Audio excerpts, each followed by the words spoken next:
Welcome, ladies and gentlemen, to the War Table Podcast. I am your host, Campeador Cid, and I am joined today by my two co-hosts, the one, the only, Solgaleo, and Rook Withakay. Nice to see you.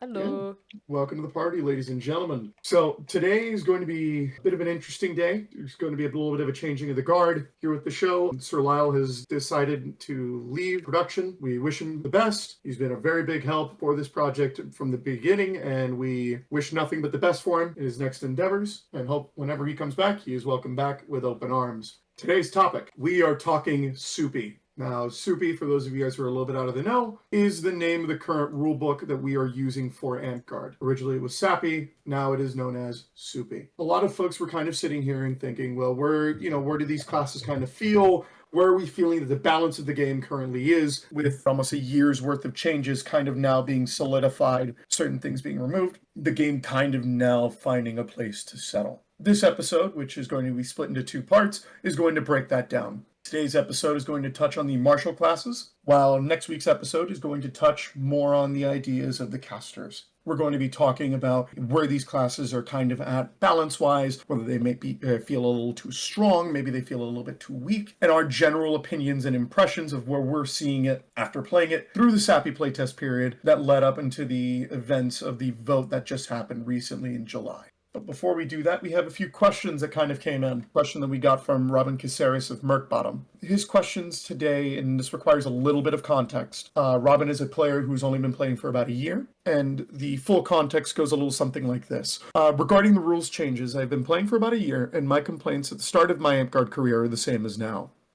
Mainly, the rules are overly complicated, and to be specific, complicated to having the following consequences. One, that it makes things harder to learn by making the game alienating for new players and stifling the growth of the community. Two, harder to adjudicate as a Reeve, which makes Reeve's jobs more difficult. And three, harder to maintain, update, and balance. He then predicates by stating that he started with 8.3, which was saucy, if I remember correctly. 8.3 was Sappy, if I remember correctly. Was it? I thought it was 8.6, Saucy was 8.2. wasn't it? It was... Oh, I'm stupid. Or wait, no, 8.3 is like forever ago, dude. I think, because whichever. Saucy, I know Saucy was like 8.5. Okay, so he's had at least the year's worth of what we had with Sappy and a little bit prior to, so he did get to see a little bit of Saucy before the changeover. So his questions were: one, am I crazy? Am I the only one who feels this way about the rules? And B, if not, why does there seem to be so little movement towards making the game more accessible and fun to new players? I would expect making new players feel more welcome to be a much higher priority. I'll take this one first, and then if you two want to kind of give your own takes on it, you are welcome to. A, I don't think you're crazy, Robin. I genuinely do agree. The rules have become a little bit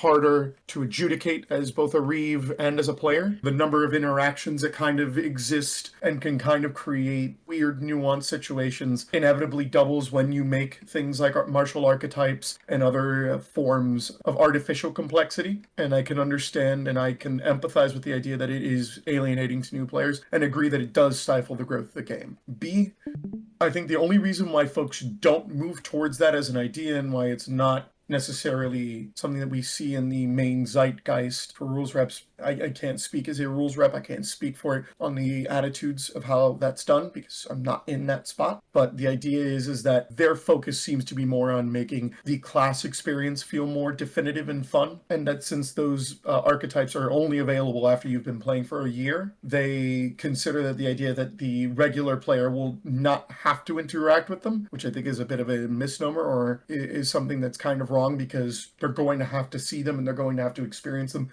being on the receiving end. So it just makes it harder to learn because now you're not just learning or having to learn against Anti-Paladin, you're having to learn against 3 different versions of Anti-Paladin at the same time. So I feel like it might just be a gap inherency. I think that is just they don't really see that, or they feel like that the actual pull of these archetypes might be sufficient enough to make growth bigger or to make the growth of the game more sustainable. We have been seeing a large number of people coming back to the game since COVID, so time will tell whether or not if these archetypes and the point that I do agree with, the needless overcomplexity that's been introduced is actually going to maintain or actually do anything to help with growth of the game. Either of you want to take a crack at it, you guys are welcome to. I mean, my thoughts are like, it's both a double-edged sword, of course, because you want to keep things semi-complicated, or not complicated, but at least like more intricate sometimes for certain people people who like having the intricacy and like having more things to learn, because for some people that's what keeps the game fresh, especially with like the archetypes are a really good fresh change, and even though they are like objectively more complex than just this is the only way of playing assassin. I know so many people who were like, I really like assassin, but it gets boring playing it the same way all the time. So it gives people who like a class a lot the option of like, you know, variety in martials, which they used to not really have outside of just I'm gonna use maybe a different weapon set, but otherwise I'm not really getting anything different when I play paladin aside from whether I'm playing it like sword and board or with a polearm, etc. The thing with making everything more difficult is obviously the higher skill floor for new players, which is where I think the philosophy should come in of we can't make every class overly complicated. If we're going to make some of the martials difficult, some of them should also stay just as easy, because beginners still need a good place to start, which is when we get to like stuff like assassin and barbarian. I think that they still do a good job of letting new players play something that has an impact. You get to learn mechanics of the game. It doesn't really teach any bad habits, and you're learning things before you dive into something that might be more difficult. Like if you're wanting to fight with armor, starting off with only 2 or 3 points versus jumping right into warrior with 6 might be a lot easier for a new player. So it's good to have the layers of intricacy where it's like, well, this is a good beginner class, this is a good intermediate class, this class is more difficult, things like that. I think that it gives a good amount of diversity, which I think the archetypes do a good job of, because there's some archetypes in a class that are objectively easier or harder to play than others. So I think that that is something that should also be considered with it. But are there definitely like way too many things that are complicated, whether it's like not using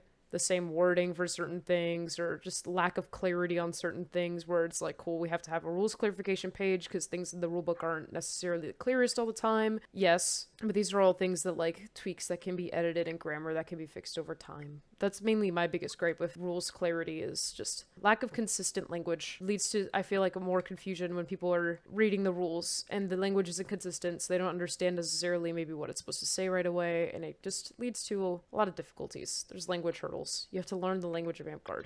Sometimes it's hard, but that's my 2 cents. I mean, I'll even add on to that I think some efforts in trying to fix the language of Amtgard, you know, there were more opportunities to change some of the issues that I found, and just kind of brought more of the bad water in. And, you know, to kind of like be more specific of what I'm talking about, there was, I don't think they passed it, but they were trying to make phase an effect. They were trying to make like phase bolt and sphere of annihilation have the same effect, which was something called phase. But rather than taking the opportunity to buff sphere of annihilation, which I think it's actually in need of, you know, considering it's a really expensive ability, it should have the full phase effect. But if you hit something with like ancestral armor, okay, it's no longer affected. I mean, I think if any magic ball other than phase bolt should have the ability to go through magical enchantments, it should be sphere of annihilation. It already has it for like ancestral armor, where it goes through ancestral armor on warriors. But if you have stone skin, well, now it's inconsistent. Now you're technically stronger against it because you're not wearing armor, which I just don't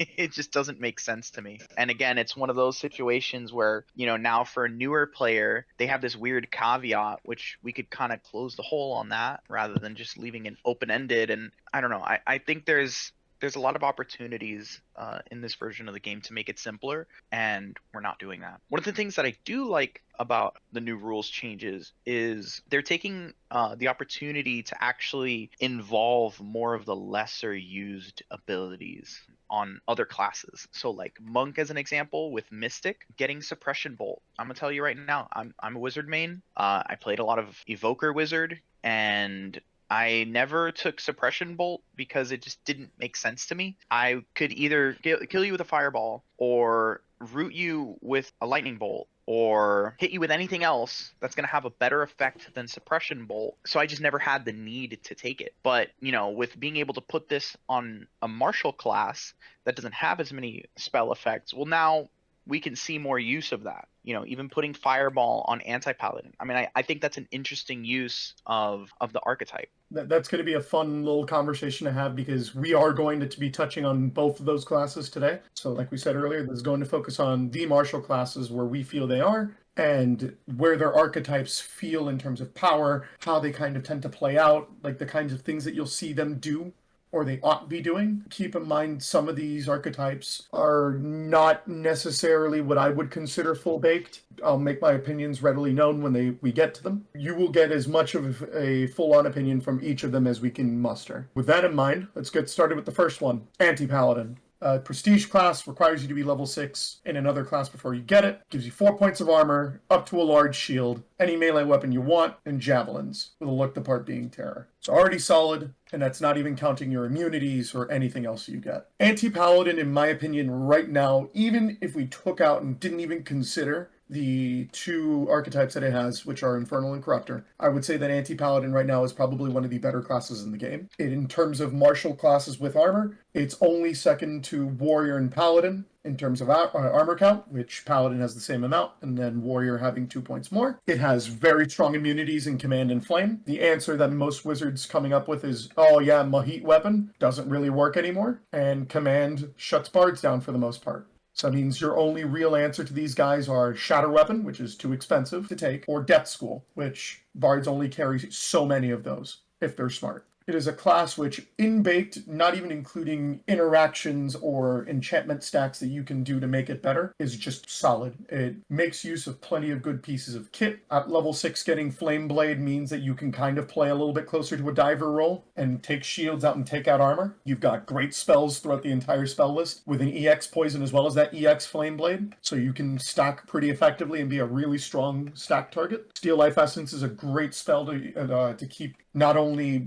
targets from being resurrected, but keeping your abilities up, especially since it's only on life charge 5. And Brutal Strike is just the piece de resistance. It is an incredible spell for what it does. It makes sure that your opposing team's martial abilities don't trigger. You can use it as a means to silence out would-be problematic targets if you hit them in the arm prior to killing them. It is a complete package in terms of a class as is now, and that's not even including the archetypes. How do you two feel about where that class is? I think Brutal Strike is a bit of an outdated ability. It had a lot more value when Fight After Death existed, right? True. You know, because the biggest threat that a Barbarian poses is that if it comes back up, Fight After Death, the only thing that can really shut it down, on death would be like if you had an active ability or if you just, Brutal Strike them. They're suppressed. Great. You suppress the Barbarian, they're not going to get back up.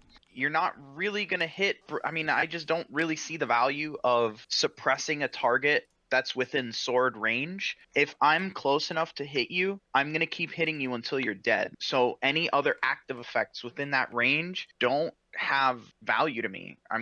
At most you could argue like, oh, okay, well the curse is good. At that point, why not just play assassin? You get unlimited curses anyway. The real value of Brutal Strike is that it suppresses a dead target so they can't come back to life, and it curses them so they can't be resurrected as easily. They'll still come back if they have things like Phoenix Tears and such, but very much will help you out with dealing with other problems. But I see your point and agree that it had a whole lot more utility back when FOD was in the game, and it is still a holdover. I also kind of enjoy it because it makes it so that even if you're losing a fight or the fight's going even and you trade out, it's like, for instance, you take an arm on a Barbarian and they arm you, you at least get that Brutal Strike off so they can't Adrenaline, they can't Blood and Thunder off of you. There's a lot that you can kind of do, even if you're on the back foot, and I think that's kind of the cool utility that Brutal Strike gets to have. In fairness, you can just SLE a person. It is effectively the same thing. Now, mind you, most smart people are not going to stick around once they die just to catch a steal life. I can see that argument going either way. What do you think, Leo? How do you feel about base kit anti-B? I think base kit anti-paladin's pretty cool. The only gripes that I have, which this isn't a gripe specifically just for anti-paladin, but just across the board, is I don't like how much natural immunity to command classes have. I'm not saying that specifically anti-paladin shouldn't have it, but that's just something that I'll probably bring up the next 2 or 3 classes that we see that get immune to command. But otherwise, it seems fun, and I'm not gonna lie about that, it looks fun. I think it does have a good spot. It's just, I personally, I think it is, good. I think its archetypes make it more enjoyable. I think that at base, I prefer where Paladin's at base versus Anti-Paladin, just because Anti-Paladin feels a little redundant, I guess? I don't know. Because, getting Poison and getting Flame Blade, I understand there are different levels, but but like getting both of them is a little redundant, especially because the only reason you're going to use poison is when your flame blade runs out. That's really the only reason you're ever going to use it. You have them both. No, You can have them both on at the same time. You're You could- guaranteed I mean, to kill Yeah, you one could have per- them both on the same time, but It is. I It is mean, a let's say one-person you're win. going. So like, let's put this hypothetical, right? There's a barbarian and a paladin charging you. You can't poison the paladin because he's immune to it, and you can't hit him because he's immune to death. All right, great. You can use that poison to take out the barbarian. One shot. Okay, barbarian's dead. Now it's you versus the paladin. It's just if you play patient enough and you get those 3 hits on their shield. Okay. Paladin's shield is broken, and you make the fight significantly easy for yourself. yeah, I mean, you can I think stack they're them, so both that's useful. something that I sometimes forget about because so like it's they're- solid, but I like And charge anti 3. well the poison's charge 3, which is really handy. Yeah. the flame blade Doesn't is one only of with the Corruptor. paladin anti-paladin archetypes make flame blade chargeable, or am I tweaking? Yeah, That's Infernal makes it charge 5, but it removes the steal life. So you will have to spend some time charging it, but That's not paladin. worst case, you could have a bard who becomes your best friend and they give you a bunch of confidence. Yeah, that'll I always. grant you confidence. Yippee! Yippee! Yippee, someone Yippee! I'm dies. gonna go light my sword on fire. Have fun. But yeah, I Yeah. think anti-paladin is cool though. I think also the thing I really like about anti-paladin though, aside from like anti-paladin looks cool, it's not something I'm particularly interested in, but flavor-wise, anti-paladin's really cool. I've always liked anti-paladin and paladin for being like opposites of each other and the theme that they kind of go for. So that's just something that I think that the archetypes did also a good job of, but even in the base kit, like the way that they have anti-paladin set up right now is like flavor-wise and thematically really cool. I think the other crazy part that most people kind of forget is that the way that a lot of the martial archetypes were kind of designed, this is going to be the last thing we mention, at least with base kit before we go into Infernal, is that they actually counter each other with real interesting little like nuances. So like Guardians imbue shield countering Flame Blade, generally just kind of making sure that both classes kind of work against each other to an extent. Though I think Paladin has a lot stronger end of it, so it kind of ends up being a melee like a 50-50 matchup as to who's got the better stick skill in that case. So I will probably, and this will be the final question we'll go in for this. So where do we see like we're talking like in terms of like the armored fighters right now? If you're having to choose, are you taking an anti-paladin early in a draft, assuming all skill is the same? Well, it depends on what game we're playing. I will always pick the warrior first. I don't think it really matters what the game mode is. That's fair.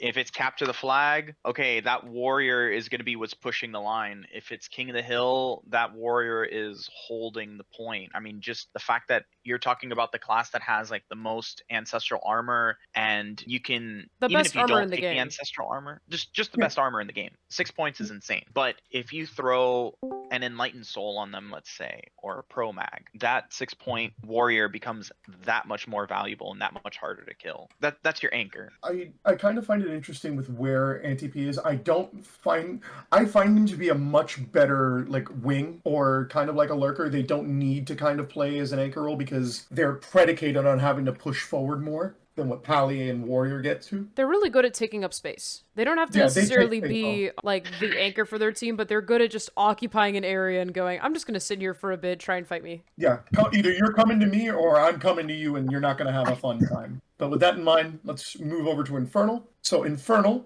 grants Fireball, 2 balls, unlimited. Flame Blade becomes chargeable, refresh charge times 5, get 2 of them. But you lose the ability to use shields in all instances of Steal Life. I think that Infernal occupies a really fun little design space because it's kind of incentivized for the Great Weapon anti-paladin players. You know, they'll rock the flame-bladed pole, keep the fireball charge ready to go for when they need to, and then chuck the fireball to pop the shield, and then break the armor with their pole, or vice versa, break the shield with the pole and then fireball the person and try to break it and set themselves up for easy kills. I think it's really fun and opportunistic, but you are forsaking a lot of defense to get it done. It is one that I think is a kind of high risk, high reward, but it has a lot of fun potential. I think Infernal's actually really cool. I like the caveat that it has. I've seen like 1 or 2 people play it, and every time I've seen it, I'm just like, if you're either fighting like polearm or I've mainly seen it be used with flow. I think it's just really interesting. I think it brings out a really fun aspect of anti-paladin that you kind of wouldn't see that much. Like you don't see many Florentine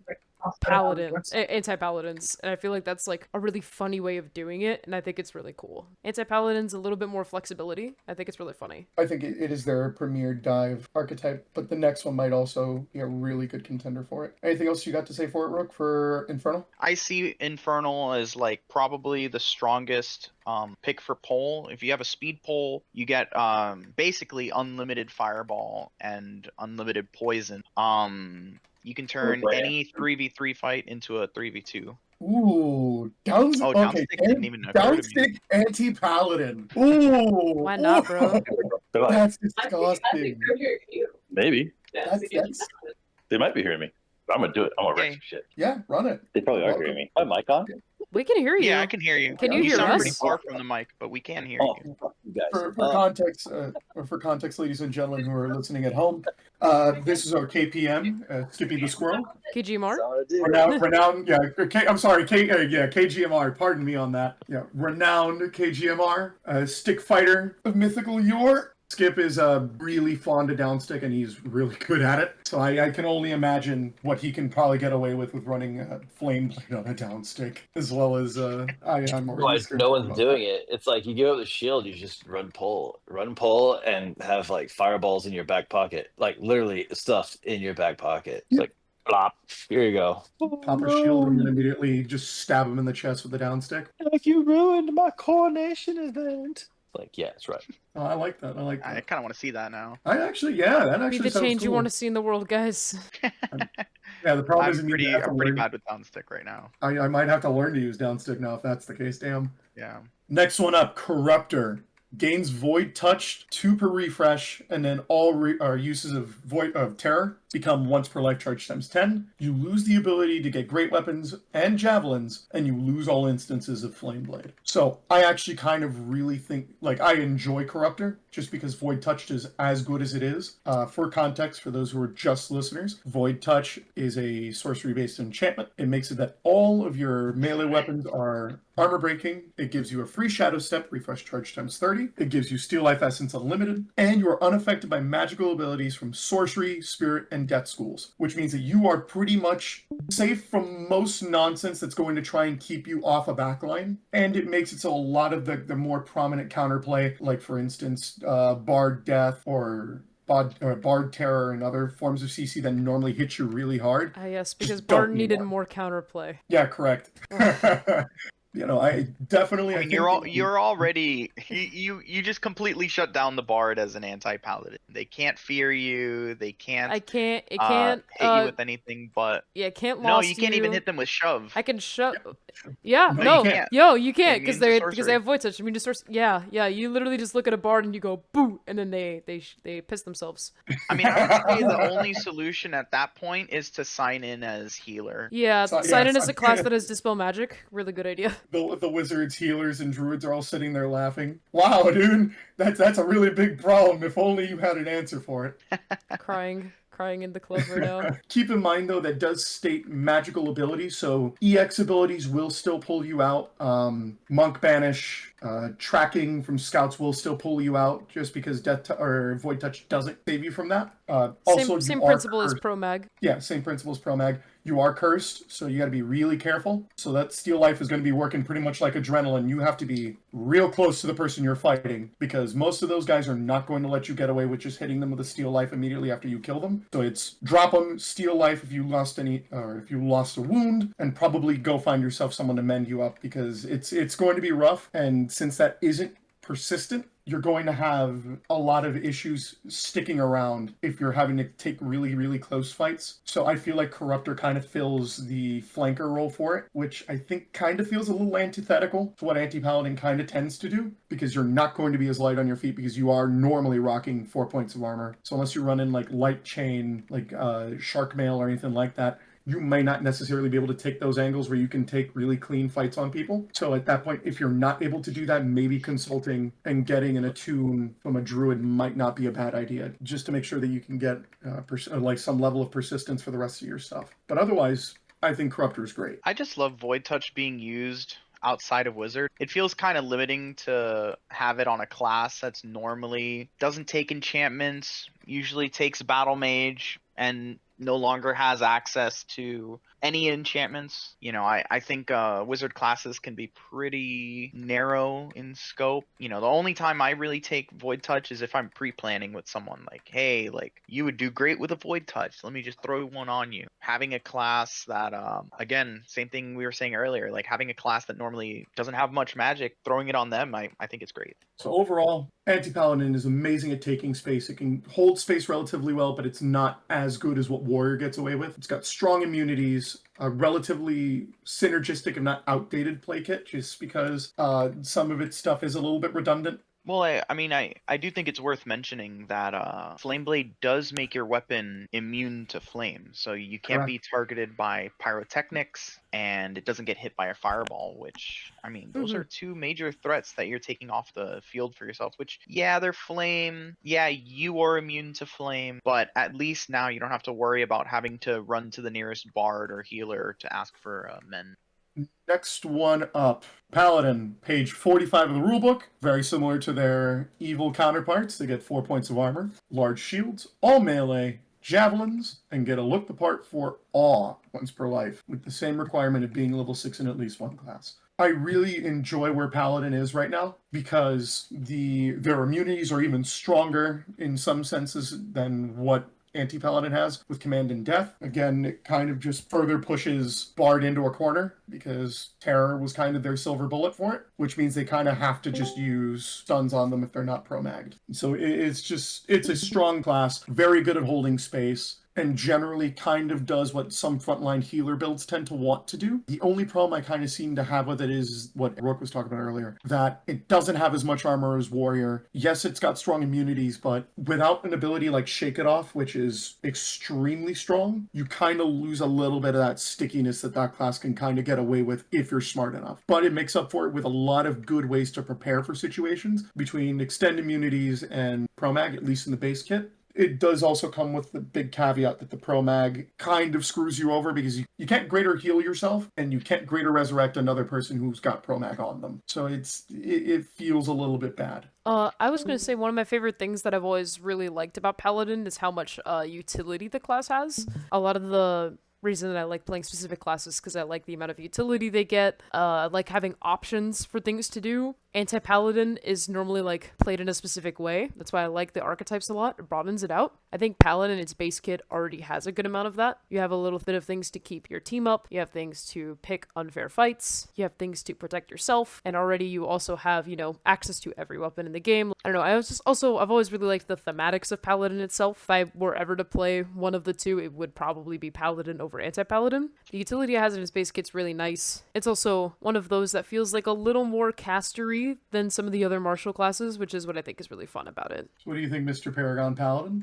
How are we feeling? Base kit Paladin, one of my issues has always been the interaction with Pro Mag and Greater Heal. It feels counterintuitive that your main enchantment that you're casting on yourself prevents you from healing yourself, which the only way to get around that is by using an extraordinary heal, which Paladin only has magical heal, so you can't heal yourself. You have to ask a scout or a monk who has an EX heal to do that. And it is something that I feel like does hinder the class a lot. Which, why would I play this as a frontline defensive fighter? Base kit, at least, when I could just play healer. Yeah, I'm losing armor, but I feel like that healer brings a lot more to the table as an anchor and as a member of a line that Paladin kind of does it. Sure, the extend immunities is nice, the awe is cool, but I can already kind of mimic that or kind of get to a similar point with healer spells, which I'm not sure if that's a testament to the strength of Paladin or more of a testament to the overwhelming strength that healer has. I think honestly, if their heal was, even if it was a normal heal in extraordinary or a greater heal that was extraordinary, just giving them access to healing themselves, like I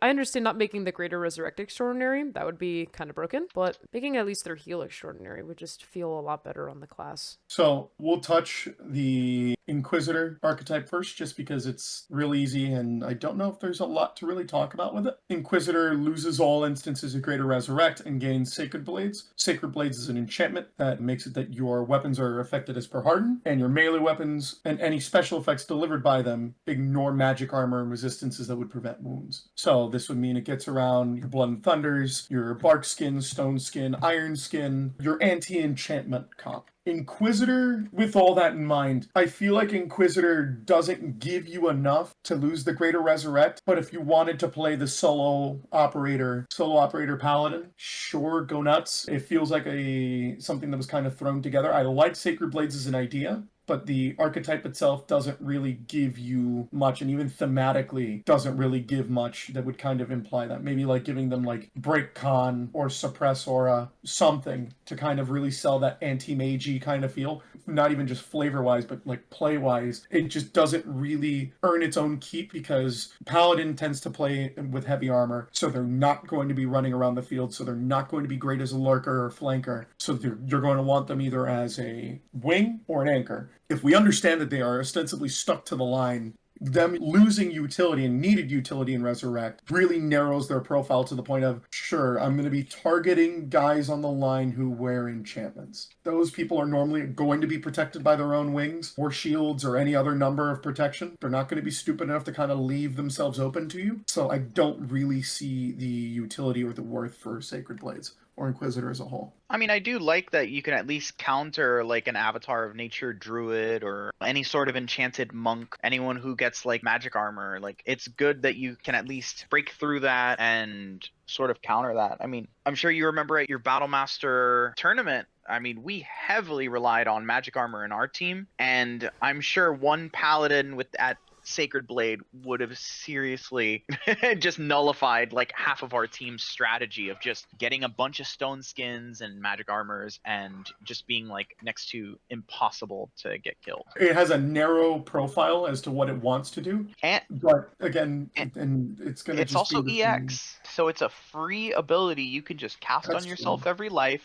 It doesn't overwrite any other enchantments, so you can throw on a poison or something else on top of yourself. It is a per life EX enchantment, so I can see the utility. I understand it. I don't know why my brain is just coming to the same idea again, where it's like I have Dispel on speed dial. I also want to mention a correction that Nick pointed out in the chat earlier about Sphere of Annihilation. I thought that Sphere of Annihilation didn't go through the ancestral armor of Stoneskin. I'm not sure if this is a previous patch that I was looking at, or maybe I missed an update. Yeah, Sphere of Annihilation goes through armor and enchantment. Yeah, so it just doesn't go through both. traits. That's the distinction with phasing. Like, phasing goes through traits, but Sphere of Annihilation does not. Yeah, I really thought that so, like, it had something like that before. You can phase bolt a monk's missile block, but you can't sphere a monk's missile block.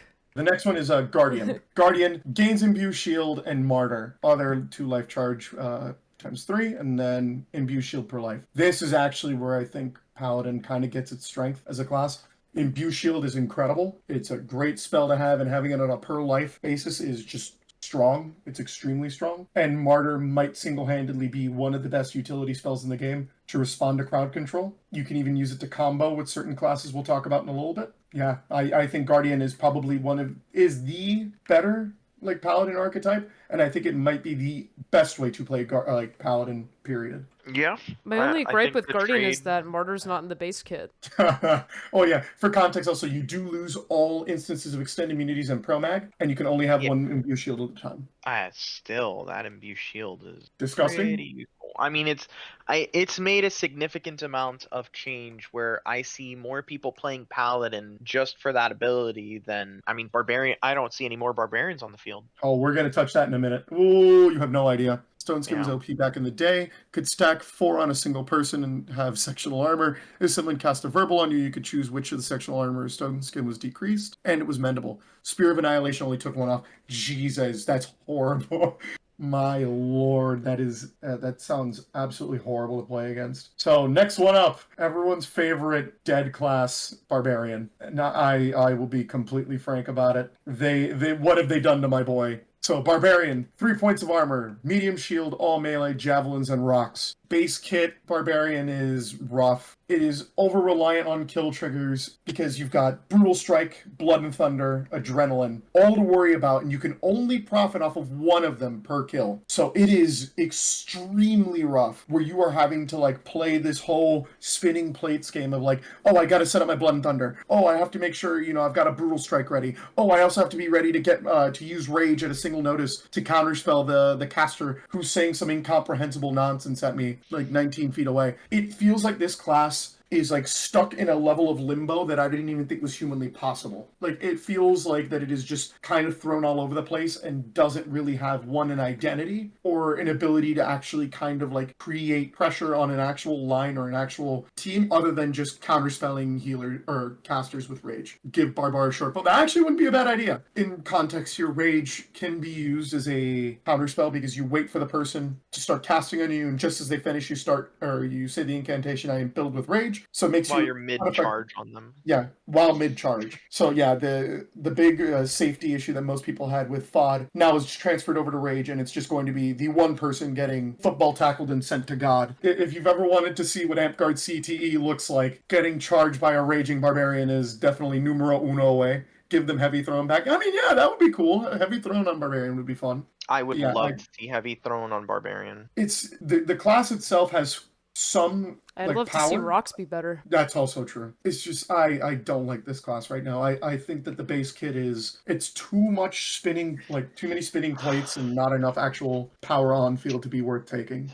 It's just lost the flavor, the main thing. I'm not sure how many other words I can use to say it sucks. So. Yeah, like I'd just be regurgitating your point, but my biggest issue is, again, it just doesn't feel like Barbarian really has a role on the field right now. I mean, I knew before the update came out, when we had Fight After Death, that Barbarian's role on the field was to counter out warriors. If there's a warrior on the field, throw a Barbarian at it, they'll fight after death, take him out, and then clear some space on the line.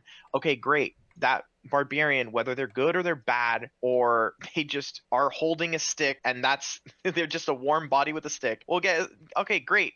They can provide some utility. But Rage, you still have to not get hit. So the only thing that Barbarian really gets is you get shield breaking and you turn into a monk for 7 seconds. Is that really worth breaking what the Barbarian's role was? I mean, and I get it. There were the complaints of the safety issue. But me personally, like, I've seen more issue with Rage than I have with Fight After Death. Yeah. I mean, I've reaved both for sizable amounts of time, and I've seen more people get tackled using Rage than the usual unsafe swinging you see with FOD, which it's a whole kerfuffle where it feels like we are playing a different game altogether. Taunt would be a good one. Yeah, like insult, like a better insult would be a great one for Barbar, but like it is hard. It is hard for me to find new words to talk about how they massacred this guy. Like, it is rough. Let's hit the 2 archetypes. Raider, loses all instances of rage, gets bear strength, once per life, EX looks the part, becomes an additional use of brutal strike. Raider, my beloved. Cool. I mean, sure, dude. You get your shield crushing and armor breaking because of Berserk. I just like it because it gets rid of the one thing about Barbarian that I really don't like, which is Rage. I get more of the thing that I like, which is Brutal Strike. And I get Shield Crushing on whatever I want, which is really kind of the biggest appeal of Rage, is that it gives you Shield Crushing, because Rage is okay, but at least I get Shield Crushing for 7 seconds, but with that, you get it all the time. All the time. Yeah, I mean, it's EX. I think that's the saving grace of Raider, making it EX, and since Barbarians are now enchantable, now you can kind of like play around with kooky builds, but like, why would I do this? This is just Anti-Paladin at home. Yeah, it doesn't feel like Barbarian, but it's still fun at least. It hurts me to say now that I have to say that Barbarian is just Anti-Pal at home, or great value Anti-Paladin. I mean, again, Brutal Strike I think is outdated, so yeah, having more Brutal Strikes just doesn't sound that appealing to me. Yeah, it's by no means good. I just think that it's fun. Of the archetypes, I think it's the more fun. I mean, the other ones. So, speaking of which, Berserker gains momentum unlimited, ambulant, EX ability, and may not wear armor and loses all instances of Blood and Thunder. So, momentum, for context, for those of you listening at home, is an ability that lets you charge an ability by stating its name, and it is a kill trigger.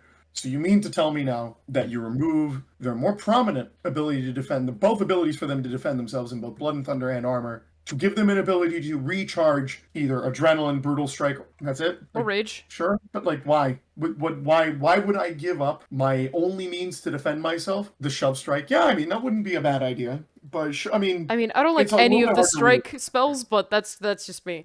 They were hard to reave.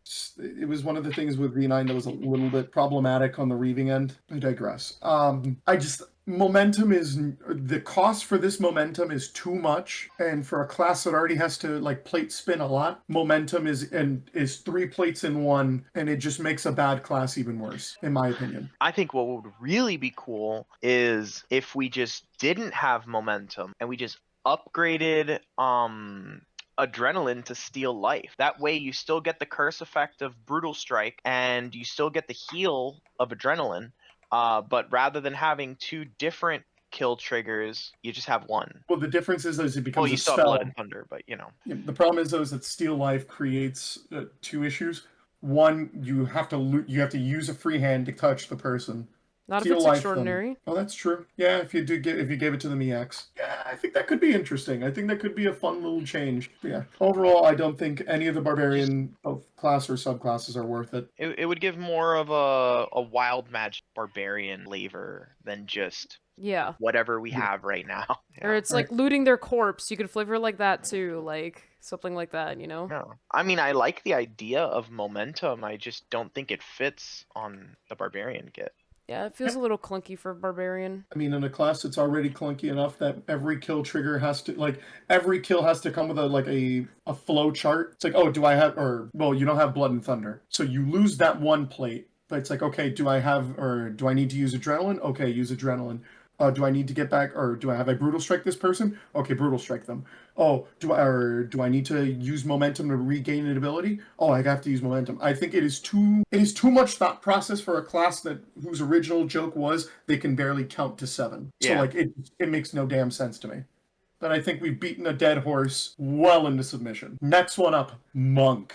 1 point of armor, no shield, all melee, and heavy thrown. Monk base kit is actually really interesting. I think the only thing that makes monks not well designed as it could be is that their capstone ability sucks. I think innate is not a great capstone for them. I think it feels kind of like limp-wristed. It feels like kind of like a placated here you go. It doesn't feel flavor-wise good. It's powerful. It definitely is powerful. Just recharging an ability on the drop of a hat, but it just felt kind of like power for the sake of power rather than something that you would kind of want. But Monk as a whole, though, I think is still in a good spot. They're a great wing class because their use of poles, missile block, and enlightened soul are great immunities and traits just because it nullifies your archers. I love that they just brought it together. Yeah. It is just one ability now. It's not this weird, oh, well, you have missile block, but you don't have magic missile block, which is a different ability altogether. Yeah, it made it feel a lot easier to explain to new people too. Oh, you can stop arrows, but you can't stop magic balls. Sorry, buddy. Sorry, you haven't been here for a year yet. You can't do that. A monk player sits there in confusion and sadness. I think that the only thing about it is kind of just the weirdness that happens with that. Other than that, it's a solid class. It can kind of play wherever role you need it to.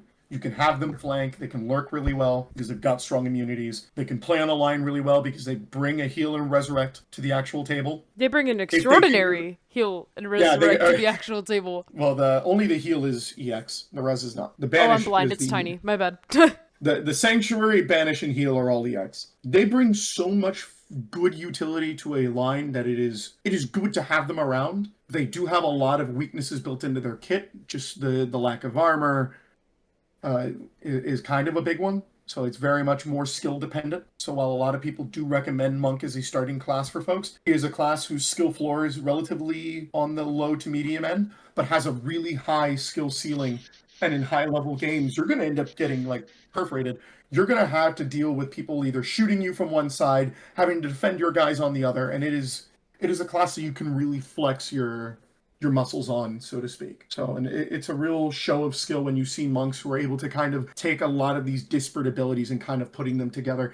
And knowing when it's time to just drop your weapons in Sanctuary and hope and pray that the archer doesn't have a beat on you. I genuinely think this class is fun. I think it's great. It lends itself more to to more skill expression. I think base kit Monk has been figured out for a long time now. They really didn't make that many changes to it in terms of the base kit in these rules, other than making missile block better at level 1, which is really nice. But the armor. And the armor. But overall, the base kit, they've kind of had it figured out for a while. That little change made it a lot better. And I think Monk's been at a pretty solid spot. They haven't needed to make a lot of changes to it to make it just slightly better and more enjoyable for the average Monk player. I like base Monk. It's simple. It's straightforward. I think it needs to. I like the idea of magic missile block. I also, as someone who's thrown a lot of magic balls, still been able to hit monks with magic balls who aren't expecting it. It's not usually someone who's paying attention to you as much as it is you're hitting someone who isn't expecting to block it. Innate as a capstone, I don't think it's enough. I think they need some other kind of flavor. But the archetypes, I think, do a pretty good job of that, which For sure. I guess we can start touching on now. Medium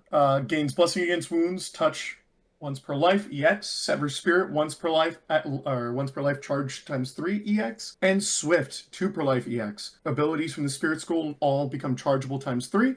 You can't wear armor and you can't wield great weapons. They had a Ghoul Hunter archetype. I think medium is super cool. I love it. I don't play monk much, but that made me want to play monk. The only issue I don't like about medium is that monk can't use great weapons, and both archetypes have that caveat. They changed It's it actually. not- Mystic doesn't have it anymore. They did. Okay, then that's not too bad. But you know, I still think like a double-ended pole is kind of iconic for monks. Yeah.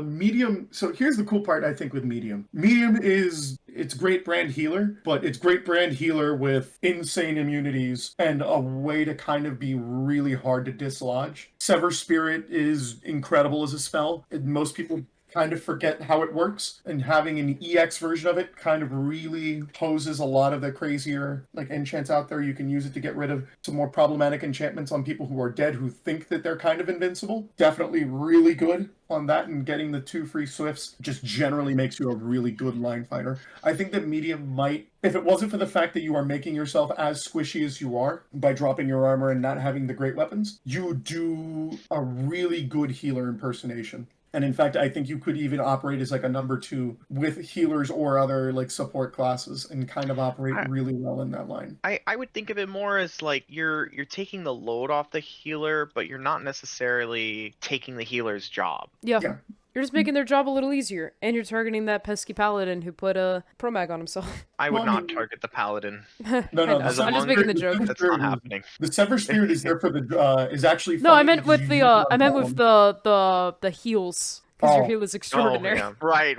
I've seen it happen a few times where some people will just like throw the Sever Spirit down on a golem, and the golem sits there and is like, "What? Excuse me? Yes, it's gone. Sorry, homie," because it'll strip it regardless of the immunity. So Sever Spirit is another form of dispel that marshals kind of needed, and I think monk getting it is one flavorfully good. It's powerful, and it shifts the profile of what the class wants to play in a really interesting kind of way. So I think medium, good overall. So Mystic, gain 4 Force Bolts, 4 balls unlimited. Gain 2 suppression bolts, but you lose Heavy Throne and you lose all instances of Resurrect. Sure, that is a small price to pay. I don't like the force bolts. I think it's dumb. It's dumb. It is dumb. It's there to be Don't a get me joke. wrong. It's there to be a It's joke. It's like the only difference between force bolt and heavy throne is that you can like break a weapon, and now you're limited to 4, which I feel like with heavy throne, like you have more freedom in the construction of it. You have more freedom in how many you can take with you. The main benefit of Mystic is just the suppression bolts.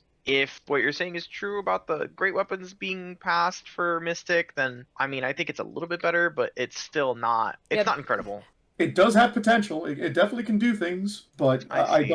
I don't like the suppression bolt. The force bolts are kind of funny, but I don't hate it. It's not the worst one in the world, and if you're playing it, you're likely doing it just kind of for the funny ha-has, and kind of like love the idea of kind of like catching people off guard, waiting for them to all pass by, and then just kind of like sneakily getting a force bolt out of your sack, and then just killing them with it. Skip goes, force bolts are annoying as hell, but it only helps when you have a team that is willing to charge and put pressure on an opponent, and makes them move their shields and dance, and makes for easier kills. Absolutely.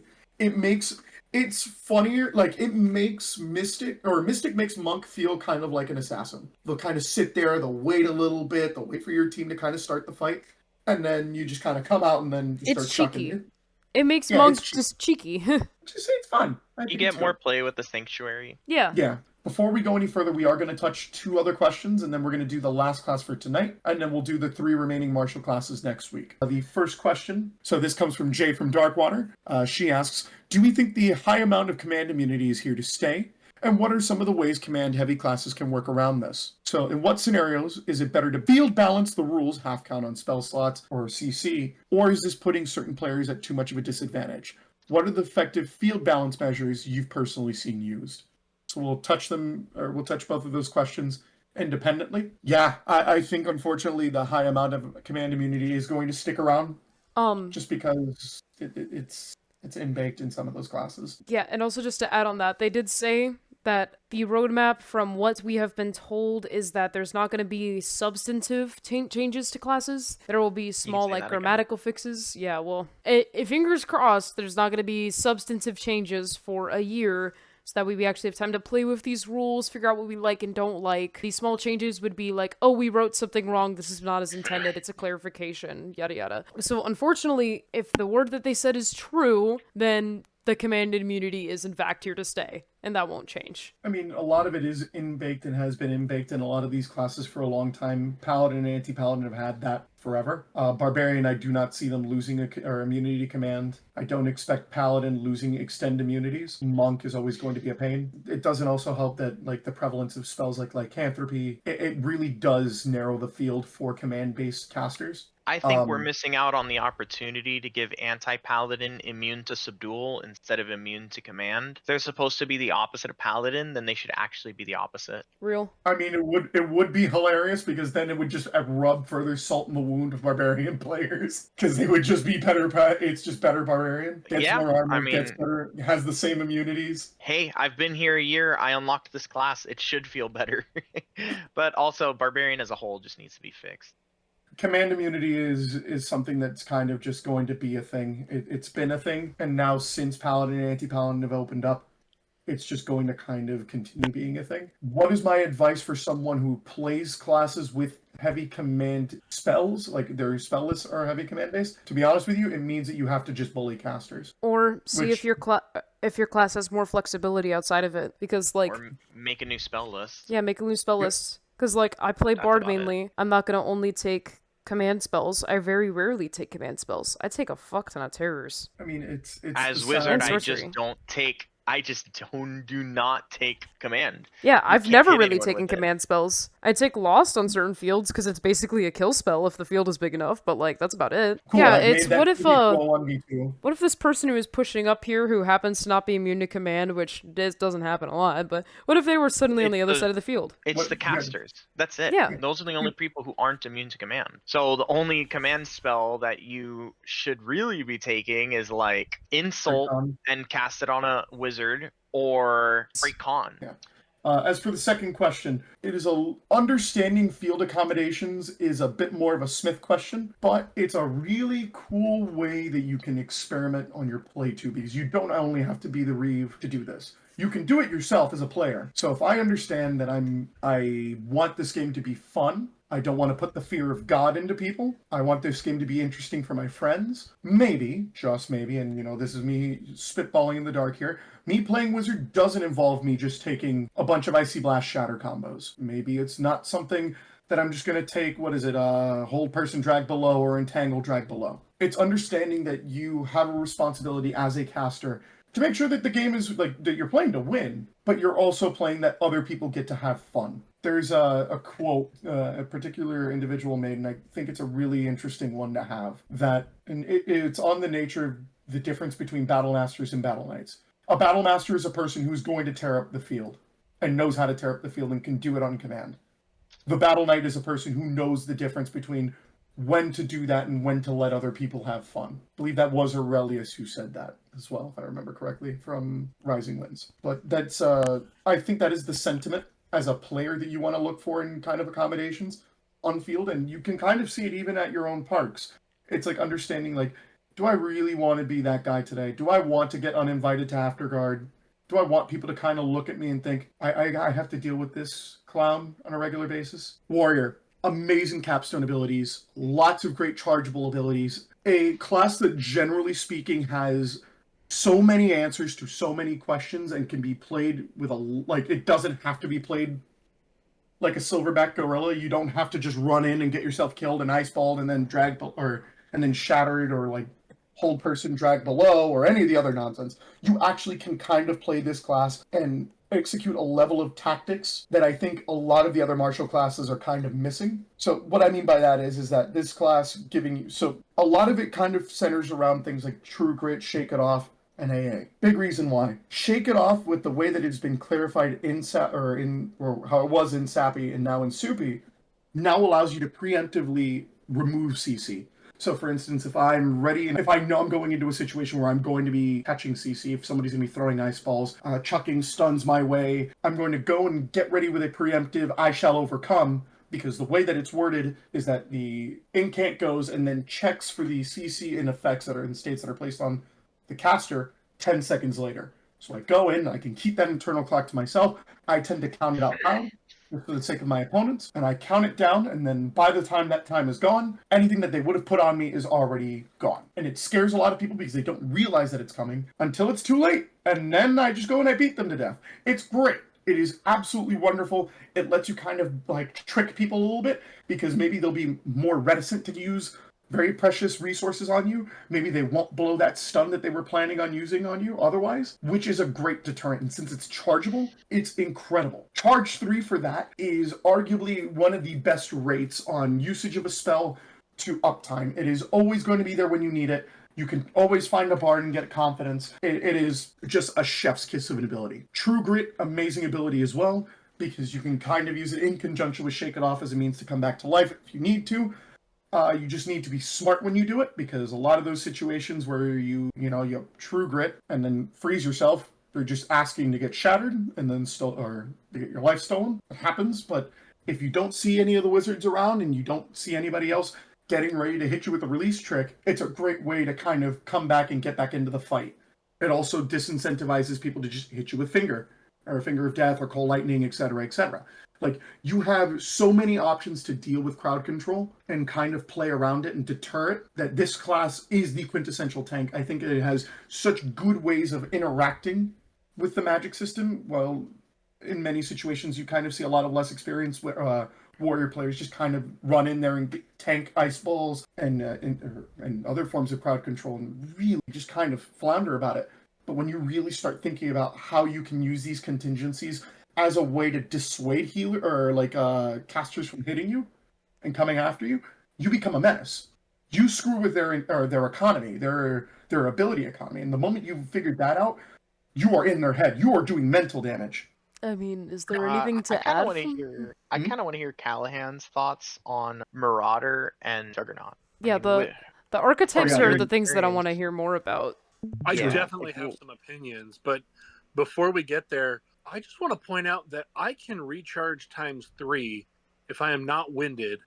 I'm kind of concerned about the warrior class because, yes, it has a very high skill ceiling, but it also has a very low skill floor. You don't see a ton of amazing battle gamers playing warrior because, well, yes, you can do shenanigans like that. You can do it easier with other classes. And so I think it's going to be once in a blue moon you'll see a really good warrior like this, sort of like a good scout, right?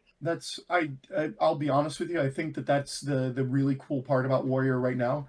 I think it teaches such good mechanics and such good battlefield awareness that I would say any person who has an aspiration of trying to play martial classes to get to Battlemaster should have a warrior in their back pocket, just because you have those skills and just because it teaches you for everything else. It is such a good learning curve that using those skills will apply to other things. It's going to apply to Assassin. It'll apply to Paladin and Anti-P. It is good design. I think it is very good design with relatively simple changes. Let's see them archetypes. First one's first, Marauder. Gains momentum unlimited. Insult becomes life charge ×5. And then your maximum armor becomes 4. May not wield large shields. And you don't get chargeable AA. I remember somebody making a joke about this when it first came out.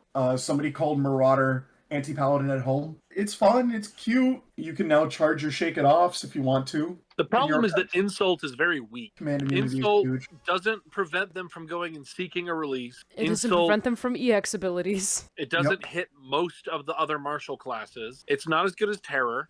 Going down to 4 points also eliminates the main reason you play Warrior instead of Anti-Paladin. Right. I would say the only reason you would really be using Insult is you insult Caster, and then now you just kind of move on to a different side of the field. That's Yeah. the only reason I can really see Insult being used. I can't see the value in putting it on any of the marshals because Insult is break con at home. almost all of them are immune. Yeah. Great value break con. Well, it works really well if you're on a very small field. If you were at a local park and you are doing a 5v5 and there's a healer in your entire park and you need to stop that healer from rezzing their team, you insult the healer and then try to wipe the rest of the team during that time. And then you can continuously insult the healer, and because it's a 5v5, no one on the other team has a release. And now I you always can insult my healer. you can roll all the way through it. This is clearly an archetype designed for a small park level problems where you have a problematic caster at your park that you really need a way to deal with, and you're playing warrior. It's very disappointing on a kingdom level because Insult is just not going to have the impact that you need it to. If you could keep charging AA, if you could use momentum to charge your AA back up, that becomes much more interesting. But again, they were so afraid to give anyone power that they nerfed themselves. I mean, sure, you can charge Shake It Off, but it's charge 3, dude. I can do that in my sleep. It's not a problem. Cool. What do I want to charge with that? I don't know. It feels a little half-baked, but I like the general-ish idea, but it's not, I'm not going to play this over base kit, or in this case, our next combatant in Juggernaut. I can only really see it being used for your previous idea, which is just Shake It Off stacking. You just pre-Shake It Off, you kill a caster, you use momentum to get your Shake It Off back, and then you can at least Shake It Off for the next fight. I feel like that just kind of turns Warrior into a Barbarian. Yeah. Juggernaut. Gains Imbue Armor as a trait. Phoenix Tears self 3 per refresh. EX Swift. And replaces Hardened with Greater Hardened at all the same frequencies. You lose all instances of AA and True Grit, which is fine. I am okay with this because Phoenix Tears is disgusting. Phoenix Tears also lets you combo with certain other melee classes like Paladin, like Guardian Paladin, and you now become the dynamic duo of pushing lanes because now that team has to deal with that that giant stacked Juggernaut warrior and his Guardian Paladin buddy, who the moment you kill him, his buddy's gonna resurrect him because he's got the he has the martyr, because you freeze when you hit when you would die by Phoenix Tears, you freeze, he martyrs you, you come back, you get all your armor back, and it's back to Rumble all over again. And you can get away with that, 3 times per version? So 9 times over the course of a game, assuming you don't catch a dispo? Which you should. Which you should. Who's gonna do it? You dispel it. Problem is, people in Dispel might as well be like garlic to a vampire. People just don't understand it. They flee in terror because they do not understand. I think Juggernaut is really fun for the kind of gameplay patterns that it does. Lord forbid if the moment that you catch a Dispel, yeah, you are deflated. There is nothing you can do. It is memey and it is silly, but it definitely has some serious potential. I think this ultimately suffers the same fate as old Ancestral Armor of, yeah, it's really cool, but if you have anyone competent with a Dispel, 3 per refresh, Wizard and Scout both get Dispel rechargeable. It's cool as long as one of those two doesn't spot you. If it was a rechargeable Phoenix Tears, like if they just straight across said Ancestral Armor is replaced with Phoenix Tears, this would be S tier amazing. As it is, I think it's A tier. It's good, not unovercomable, but very strong and a very interesting archetype. A lot of its strength, I think, is only with companionship or camaraderie. That said, Imbue Armor is a really good thing to put on a warrior. With that said, we covered a lot of ground today. Next week going to be covering another 3 classes. We're going to be touching on Assassin, Archer, and Scout. And then we're going to take a little bit of time off after that just because it'll be the week of the event. And respectfully, I love all you guys. I will not be making a video the weekend of my knighting. Someone wants to relax the week of his knighting? Weird. Yeah, Lord forbid. With that said, ladies and gentlemen, this has been the War Table Podcast. I'd like to thank Callahan for coming on. It was an absolute pleasure. Yep. And to my co-hosts, Rook and Solgaleo. You guys are wonderful. I love you both. Thank you guys so much. Thank you guys for the questions. If you guys have anything else, please chuck it in the comment section. Chuck them over in my DMs if you'd like. My DMs are always open for silly questions on battle gaming strategy. We will see you guys next week where we talk on the second half of Soupy. Soupy! Thank you and good night.